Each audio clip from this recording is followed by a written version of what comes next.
जैन बेटा, class 12th maths में हम इंक्रीजिंग और डिक्रीजिंग कर रहे हैं। चैप्टर नंबर 6 जो है एप्लीकेशंस ऑफ डेरिवेटिव का। इसमें कुछ क्वेश्चन हमने किए भी थे बेटा। आज जो है आपको कुछ क्वेश्चन कराऊंगा, that is the most important questions. ठीक है ना, मोस्ट इम्पोर्टेंट है। अक्सर जो है ये क्वेश्चन जो है पेपर में पूछे जाते हैं। समझिएगा बेटा कैसे करना है। Show that the function is given इतना at x belongs to r is strictly increasing on r। वो ये कह रहा है कि बेटा ये फंक्शन जो है रियल नंबर्स के लिए इंक्रीजिंग होगा, उसे शो करके बताए। ठीक है, अब अलजेब्रिक इक्वेशन है ये। जब अलजेब्रिक टर्म होती है, इक्वेशन होती है, तो इजीली हम क्या कर देते हैं, डेरिवेटिव कर देते हैं। तो अगर फंक्शन ये दे रखा तो इसका डेरिवेटिव ये आ गया बेटा। सबसे ज़्यादा क्वेश्चन पूछे जाने वाला है मोस्ट इम्पोर्टेंट में, यानी पेपर में सबसे ज़्यादा क्वेश्चन पूछा जाता है यही वाला, अगर अलजेब्रा का क्वेश्चन आ रहा है तो डेरिवेटिव करेंगे। तो बेटा डेरिवेटिव के बाद 3 4 जा 12 हो गया। 12 के फैक्टर बनाएंगे तो 4 3 जा 12, या 6 2 जा 12, या 12 1 जा 12। ठीक है कि नहीं है, 4 3 6 2 और 12 बन जा। किसी से भी हमारा मिडिल टर्म तो बन नहीं रहा है। ठीक है ना, ऐड और सब्ट्रैक्ट करने से, तो यानी कि फैक्टर ही पॉसिबल नहीं हो रहे हैं, इसीलिए ये इम्पोर्टेंट है। फैक्टर हो जाते हैं तब तो कोई दिक्कत आती नहीं है, जब फैक्टर नहीं होते तब दिक्कत हो जाती है बच्चों को कि कैसे करना है। इसीलिए ये क्वेश्चन सबसे ज़्यादा पूछा जाता है। तो बेटा अब इसके फैक्टर पॉसिबल नहीं है। ठीक है कि नहीं है, जब फैक्टर पॉसिबल ना हो तो अब आपको अपने माइंड से वर्क करना है, और एक्स स्क्वायर और एक्स वाले टर्म को लेके आपने इसे कंप्लीटिंग स्क्वायर मेथड से स्क्वायर बनाना है बेटा। ठीक है कि नहीं है, इसे किसी भी तरह से स्क्वायर बना दीजिए तो आप इजीली कर पाएंगे। अब हमने कैसे स्क्वायर बनाया, 4 को ब्रेक कर लिया 3 + 1 में।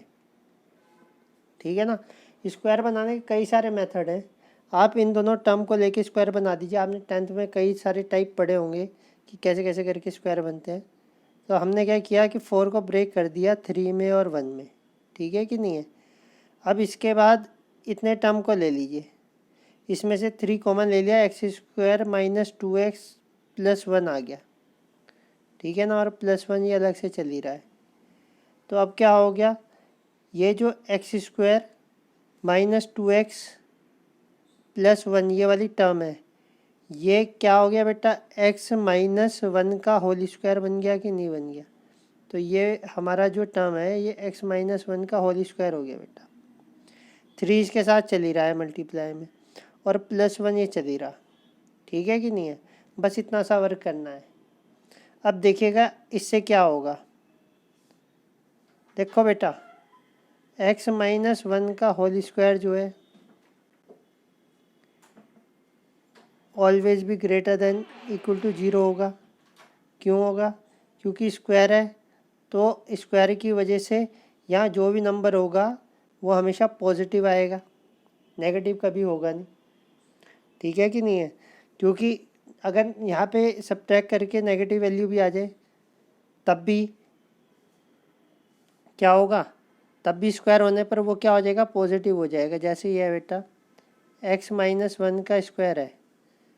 ठीक है, अगर यहाँ पे -2 भी हो जाएगा तो उसका स्क्वायर जब करोगे तो +4 हो जाएगा, और +4 होने की वजह से पॉजिटिव ही आएगा। तो स्क्वायर का टर्म तो हमेशा पॉजिटिव हो जाएगा, इसमें तो कोई डाउट है नहीं। और पॉजिटिव में +1 ऐड करोगे तब भी पॉजिटिव आएगा। ठीक है कि नहीं है, तो टर्म आपका ग्रेटर देन 0 बन गया कि नहीं बन गया। और जब ग्रेटर देन 0 बन गया तो ये स्ट्रिक्टली क्या हो जाएगा, इंक्रीजिंग हो जाएगा। ये है, तो फंक्शन इज स्ट्रिक्टली इंक्रीजिंग हो जाएगा। समझ गए, तो इस टाइप से करना है बेटा।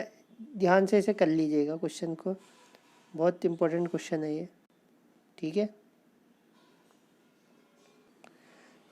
इसके बाद नेक्स्ट देखिएगा बेटा, ये भी अच्छा क्वेश्चन है। शो डैट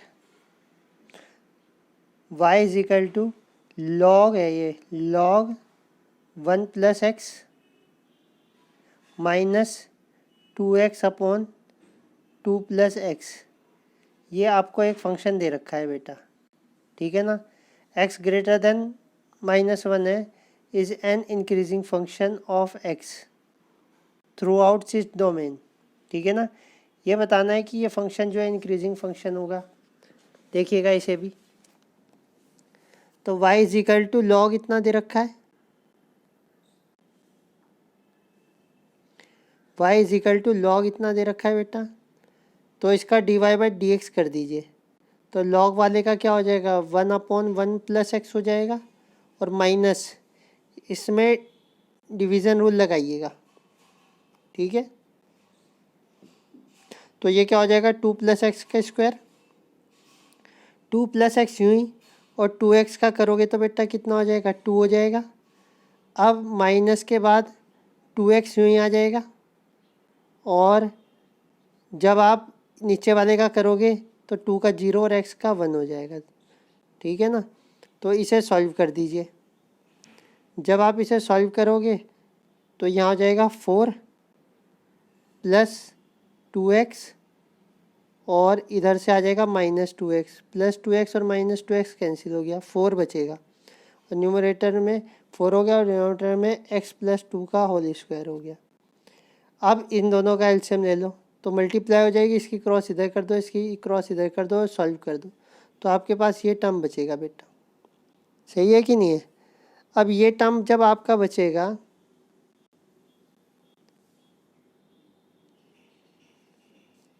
इसे छोड़ो लाइन को, ये गलत लिखी गई। ये टर्म जब बचेगा तो आप इसे ये लिख दीजिए, ये और ये जहाँ पे स्क्वायर दिख रहा है इस टर्म को एक साथ ले लो, x/2 प्लस एक्स, और इसका क्या स्क्वायर, और यहाँ पे क्या बेटा 1/1 प्लस एक्स। अब आ जाओ, क्योंकि x जो है क्या लेना है, ग्रेटर देन -1 लेना है, ठीक है ना। तो x/2 प्लस एक्स का स्क्वायर, अभी बताया था बेटा, अगर आप स्क्वायर करोगे x की कोई भी वैल्यू ले लीजिए -1 से बड़ी, तो आपका रिजल्ट जो है ग्रेटर देन इक्वल टू 0 होगा, या तो 0 होगा या 0 से बड़ा होगा, नेगेटिव कभी नहीं होने का। तो स्क्वायर वाला टर्म तो बेटा हमारा हमेशा पॉजिटिव ही होता है, या फिर यूँ कह सकते हैं 0 या ग्रेटर देन 0 हो सकता है, ठीक है कि नहीं है। तो ये वाला टर्म जो है ये ग्रेटर देन 0 हो जाएगा, कब, जब हम x को क्या रखेंगे -1 से, जब हम x को रखेंगे क्या -1 से बड़ा, x को -1 से बड़ा रखोगे तो 0.5 रख सकते हो माइनस का, 0 1 2 3 4 कुछ भी रख दीजिए, तो उससे ये वाला टर्म जो है आपका ग्रेटर देन 0 बन रहा है। देखो बेटा ये स्क्वायर वाला 0 से बड़ा या 0, और ये जो है 0 से बड़ा, ठीक है कि नहीं है। तो या तो इधर ये दोनों मिलके 0 बनाएंगे, या हमेशा पॉजिटिव बनाएंगे, 0 और पॉजिटिव टर्म। 0 और पॉजिटिव का मतलब हो गया ग्रेटर देन इक्वल टू 0, और ग्रेटर देन इक्वल टू 0 में फंक्शन जो है कौन सा फंक्शन हो जाता है, इंक्रीजिंग फंक्शन हो जाता है थ्रू आउट इट्स डोमेन, ठीक है कि नहीं है। तो ये आपको प्रूव करके दिखाना था, इस टाइप से आपका आंसर है, समझ गए बेटा। इसके बाद एक और क्वेश्चन है, ये भी बहुत अच्छा क्वेश्चन है, इसे समझिएगा। ये क्या कह रहा है, y is equal to 4 sin theta upon 2 plus cos theta minus theta is an increasing function on theta if in जो है 0 to π/2। तो 0 to π/2 पे इस फंक्शन को जो इंक्रीजिंग फंक्शन दिखाना है, आप इसका डेरिवेटिव कर लो। यहाँ पे तो आपको डिवीज़न रूल ही लगाना पड़ेगा, तो आपने इस पे स्क्वायर कर दिया, ये नीचे वाला टर्म यूँ ही आ गया, 4 sin थीटा का हो जाएगा 4 cos थीटा माइनस, अब 4 sin थीटा यूँ ही, और नीचे वाले का करोगे तो 2 का 0 cos का हो जाएगा माइनस sin थीटा, और ये अलग से थीटा भी है बेटा, इसे ना भूल जाना, -1 है ये डेरिवेटिव में, इसकी मल्टीप्लाई कर तो ये आ जाएगा। देखो 4 cos स्क्वायर और 4 sin स्क्वायर, 4 कॉमन ले लो तो cos square theta plus sin square theta हो जाएगा, इसका और स्क्वायर खोल लो, ठीक है बेटा, ये तो 1 ही बना देगा और इसे खोलोगे तो ये आ जाएगा बाहर माइनस की वजह से सारे टर्म बनिए माइनस के, जो कैंसिल हो रहे हैं वो कैंसिल कर दो। ठीक है, आपका ये बचेगा कॉस थीटा आप कॉमन ले लो, 4 minus cos theta upon 1 2 plus cos theta का होल स्क्वायर। ठीक है कि नहीं। अब आपको वो इंटरवल दे रहा था 0 to π/2, 0 to π/2 यानी कि कॉस जो है मैक्सिमम से मैक्सिमम 1 हो सकता है। ठीक है ना, कॉस जो है मैक्सिमम से मैक्सिमम 1 हो सकता है और मिनिमम से मिनिमम 0 हो सकता है। तो कॉस जो है 0 to 1 के बीच में होगा कि नहीं होगा। तो कॉस थीटा का 0 to 1 के बीच में है, तो बेटा ये जो है इक्वल टू 0 हो सकता है, cos theta is equal to या ग्रेटर देन इक्वल टू 0 हो सकता है। ठीक है कि नहीं है, क्योंकि 1 पे वो π/2 पे क्लोज इंटरवल है, π/2 पे वैल्यू जो है क्या देगा 0 दे देगा और 0 पे क्या दे देगा 1 दे देगा। तो 0 से 1 के बीच में हो सकता है, तो ग्रेटर देन इक्वल टू 0 हो गया।